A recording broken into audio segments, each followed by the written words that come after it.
Hey guys, welcome back to my channel. Today's video will be a bit of a serious, kind of frustrating video.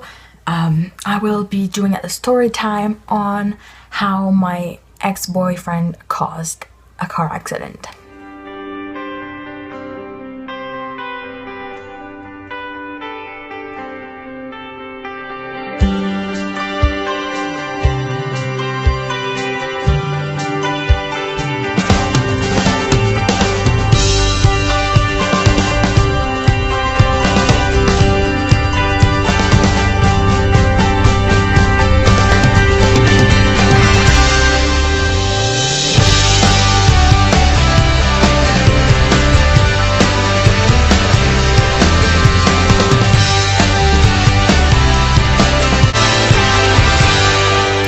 So let's briefly start from the start.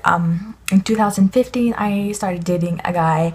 We dated for about 3 months.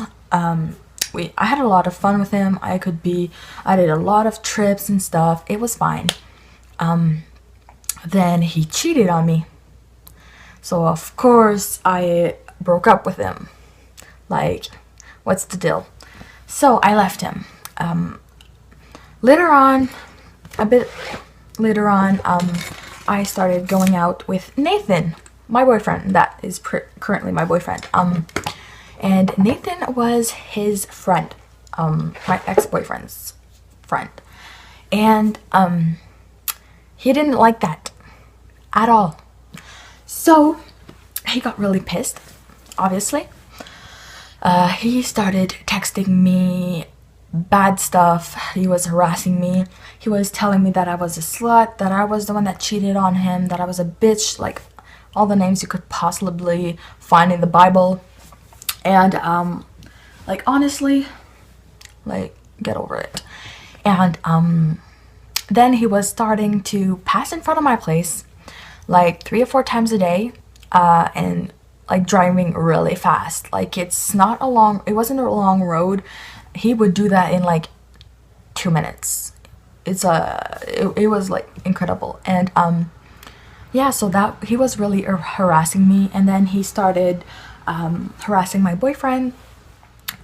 He was starting to mess with him, like when he was working or when he was just driving around town. My ex would always make sure to cut him, to drive slow, drive fast, like do anything for Nathan to get in an accident or something. It was really stupid. Nathan stopped him a couple of times and told him, like, now stop, it's stupid, like, but that didn't work. So that's the worst part. One day we were sick of it, so we moved out of town.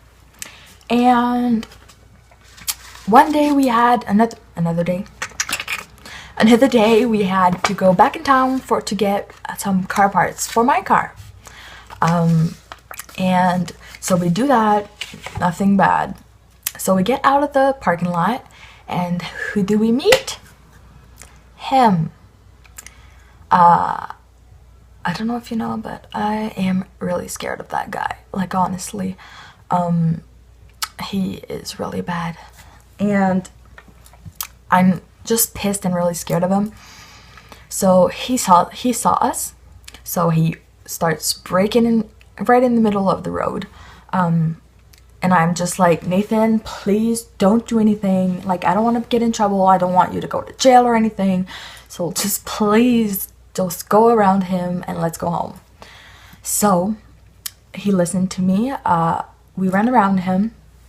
And then my ex, like a crazy ass, he just continues driving and follows us and bumps into us on purpose.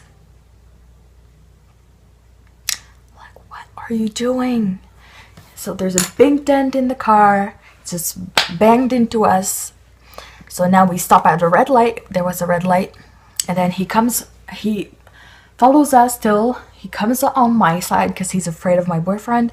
So he comes on my side I had my window down that much a bit, and he just starts yelling, "You're not done with me," and blah blah blah.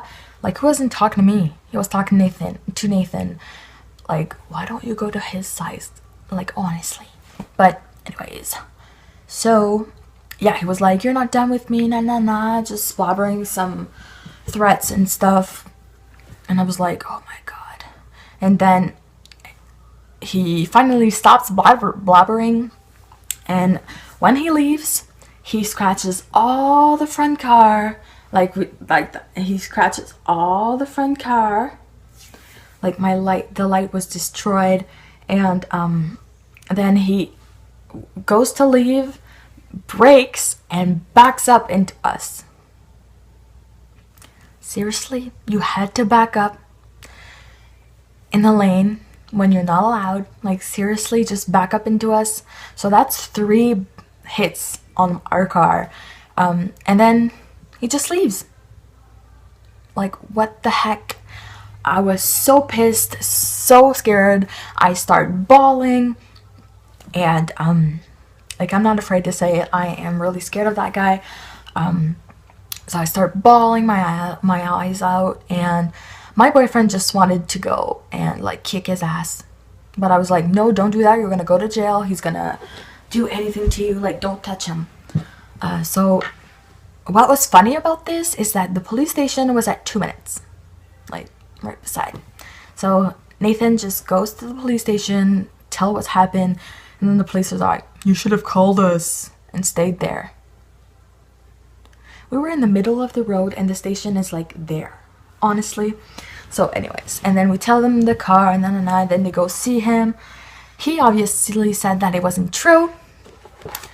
Dude, there's this like a huge scar on your car right now.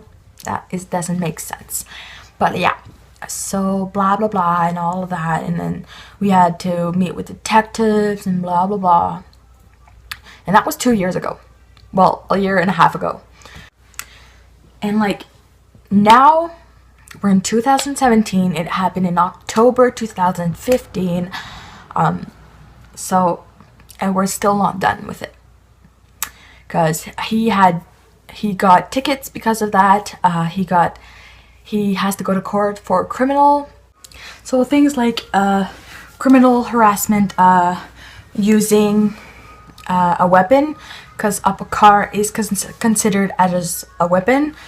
He also has criminal charges for leaving, because when you're in an accident and you leave, that is criminal, because it's like if you did it on purpose. Well, honestly, he did that on purpose, but so he has 2 criminal charges plus tickets that he said weren't true, so we have to go fight like with him to say that like it's true that happened. So that is really annoying, and he keeps reporting the cause in the court. So that's why, like, a year and something after, we're still not done with this. So we are going in court against him for the tickets, for the part that he left, I think, and in March. So I am really scared. I don't want to go, but we have to. And honestly, even if I didn't have to, I don't want to go, but I want to go because I want him to lose. I want him to pay for what he did. But yeah, that really sucks. All that because I went out with his friend. Like, I dated him like 3 months, like, honestly. But anyways, that was my little story for you guys. Hope you enjoyed. Don't worry, I am fine. And yeah, so hope you enjoyed. If you want any other kind of stories like this, I have a bunch, so you can comment down below. Don't forget to like, and I know that his girlfriend is subscribed to me. If you are watching this, I'm not mad at you. You didn't do anything to me. I'm mad at him. So yeah. Bye guys. See you in my next video.